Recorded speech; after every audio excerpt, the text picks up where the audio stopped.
Baik, Sahih. Pengamal perubatan di Sabah diingatkan tidak terlibat dalam kegiatan pengeluaran sijil digital vaksinasi palsu seperti yang berlaku di beberapa negeri lain. Timbalan Ketua Polis Negara, Datuk Razarudin Hussain berkata, bagaimanapun setakat ini kes penipuan sijil digital vaksinasi tidak begitu serius di Sabah, namun pemantauan tetap dijalankan.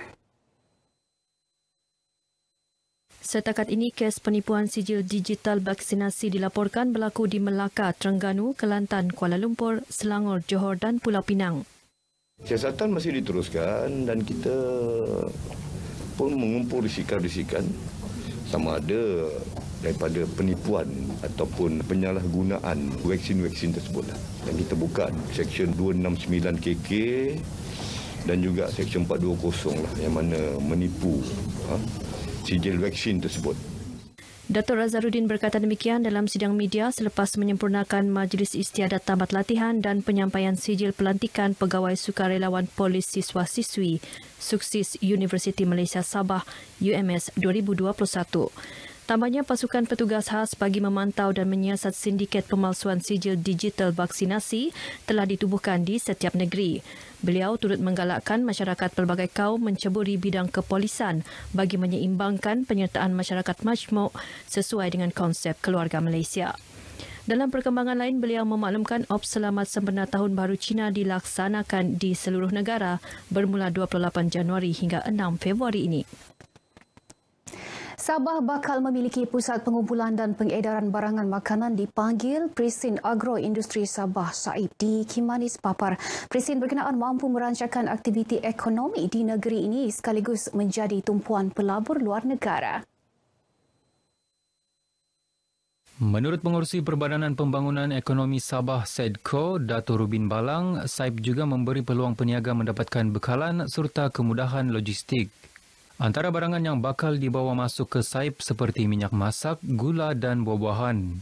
Distribution center ataupun pusat pengedaran ataupun pengumpulan barang makanan di negeri Sabah yang berada di Kimanis yang diberi nama SAIP, SAIP, iaitu satu pembangunan yang dirancang oleh Kerajaan Negeri melalui sedia dan IDS dan diserahkan kepada pihak SEDCO. Dato' Rubin yang juga ahli Dewan Undangan Negeri Kemabung ditemui pemberita pada Majlis Penyerahan Kepala Singa kepada Pertubuhan Masyarakat Tionghoa Sabah sempena Tahun Baru Cina 2022 di Sekolah Menengah Song Sin Tenom.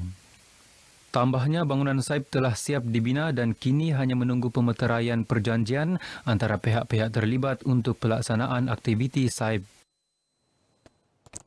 Daerah Membakut akan melaksana program pemutihan IKASI melibatkan Dewan Undangan Negeri Dun Bongawan dan Membakut pada Februari ini.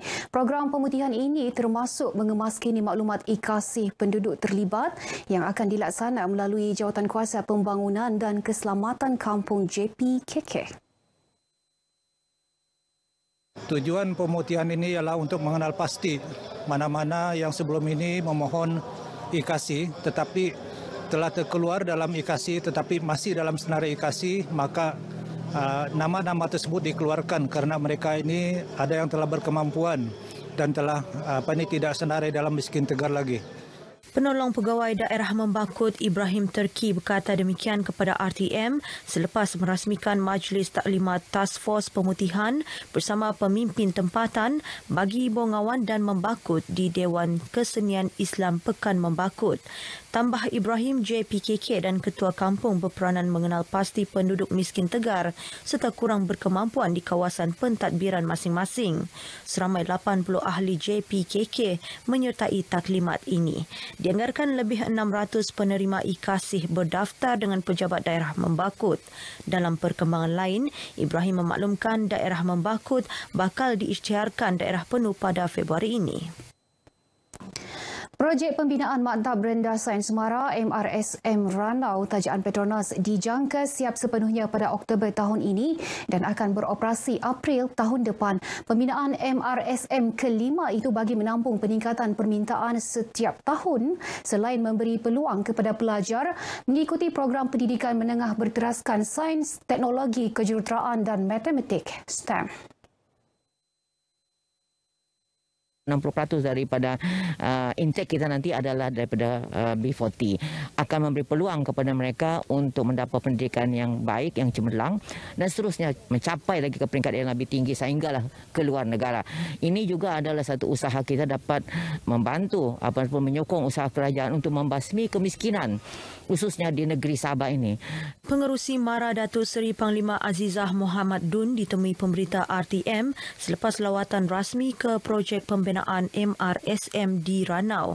Sementara itu, Ketua Petronas Sabah dan Labuan, Siti Ayu Abdul Wahab memaklumkan projek pembinaan MRSM Ranau kini 70% siap. Kami berharap tahun ini kita boleh menyiapkan projek ini dengan sepenuhnya dan dengan selamat dan menyerahkan kepada pihak kerajaan negeri dan MRS pihak MARA juga untuk meneruskan operasi sepenuhnya untuk 2023. MRSM Ranau dijadualkan siap sepenuhnya tahun lepas namun berdepan kelewatan akibat pandemik COVID-19.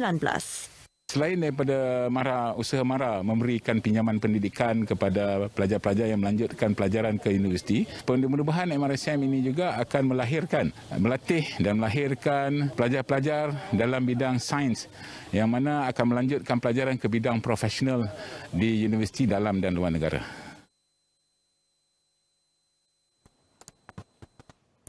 Menjelang perayaan Tahun Baharu Cina, Jabatan Pengangkutan Jalan JPJ Sabah giat menjalankan kempen kesedaran kemalangan jalan raya di seluruh negeri. Ia penting bagi memberi kesedaran kepada pengguna jalan raya mengenai risiko kemalangan dan pemanduan secara berhemah. Tujuan kempen hari ini adalah untuk memastikan pengguna-pengguna jalan raya dapat bergerak dan melintasi jalan raya dengan selamat sempena Tahun Baru Cina tahun 2022 ini. Jangan memandu laju dan sentiasalah bersikap sederhana apabila berada di jalan raya. Timbalan Pengarah JPJ Negeri Sabah Datuk Abdul Rahman Muhammad Zakaria ditemui RTM selepas merasmikan kempen keselamatan jalan raya sempena perayaan Tahun Baharu Cina peringkat negeri tahun 2022 di Kota Kinabalu. Kalau masa perayaan ini kan banyak trafik pun banyak di jalan raya, semua orang kelang kabut mau balik kampung ke apa semua tu. Jadi memang baguslah untuk kasih awareness kan. Banyak orang ni kadang-kadang balik kampung tu perjalanan jauh, penat apa semua tu kan. So iyalah untuk kurangkan kita punya kemalangan lah. Bagi saya kalau untuk buat ni kempen keselamatan jalan raya masa perayaan ni memang sangat penting lah. Sebab masa tu banyak orang balik kampung and jalan raya memang banyak orang di jalan. So ini untuk encourage orang lagi hati-hati di jalan raya lah.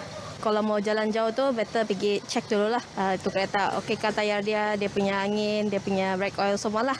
Macam time Chinese New Year, mau bekerja check lo kereta, macam tayar, road tax, jangan angkat laju, educate driver mau macam mana ikut peraturan lo. Kebanyakan dia orang tidak faham. Sebanyak 100 beg mengandungi peralatan dan risalah keselamatan jalan raya diagihkan dalam program ini. Baik, sekian paparan Sabah untuk petang ini. Keluarga Malaysia sentiasa jaga diri, patuh SOP. Saya Anissa Daules kembali bersama Sahi.